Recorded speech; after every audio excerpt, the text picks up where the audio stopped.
my name's Haley Hovis, and I'm in the San Antonio cohort, and I am pro bilingualism. And there's so many benefits, but I'm just going to talk about a few. So one of them is that children will be able to communicate with others. So let's say your child is in a bilingual program for English and Spanish, and they just learned Spanish. And a child from Mexico moves, and they only speak Spanish. So your child will be able to communicate, be their friend, help them out. I mean, not all teachers speak Spanish and English that are ESL certified. So that's a huge thing, is that student that is bilingual is able to communicate with that student who just moved from Mexico, and they'll be able to complete the work and not just be a waste of time in class. They'll have a friend, someone to play with, or all sorts of things. They're also able to connect well with others. So those two students that just became friends are able to find out their interests and what they like, and they're just there for each other until that student gets put in the actual bilingual program. Children who are bilingual also understand other cultures. I mean, that's a big thing in our century today, is students aren't learning about other cultures or being introduced to the cultures as much as they should be, or as much as we think they should be.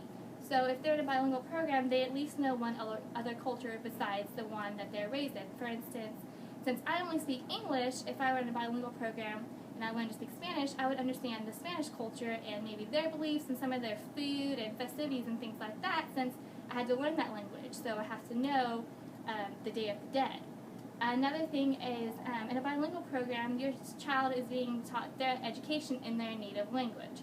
For instance, that student that just moved here from Mexico is being taught in Spanish. Until they have that strong foundation and they're able to read in that language, they will then be transitioned to English. And when I mean transition, they're still going to speak their native language, so they're still going to know and communicate in Spanish, which is really big, I'm sure, on their family and with their friends, and just in general. They shouldn't have to completely leave a language behind to learn a new language, which is another great thing with bilinguals, is that they can use both, and that will be with them their entire life. So when they get a career, they're at a higher demand, and they're looking for people who are bilingual, because doctors and nurses, for instance, they have people that come into the hospital who don't always speak English, and they have to get a translator, and sometimes it's not easy finding a translator. If they have a doctor or a nurse who speaks both English and Spanish, it'll work out because they'll know what that patient needs.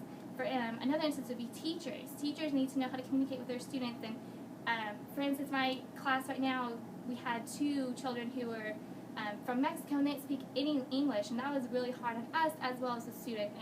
They were very frustrated, and they really just wasted their time until they were accepted into a bilingual program.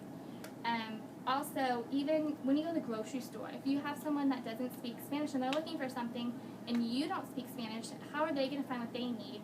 They're going to consider it poor customer service, and it's just all the way around, it's going to be a bad experience. So I think we should all be pro-bilingualism, and thank you for watching.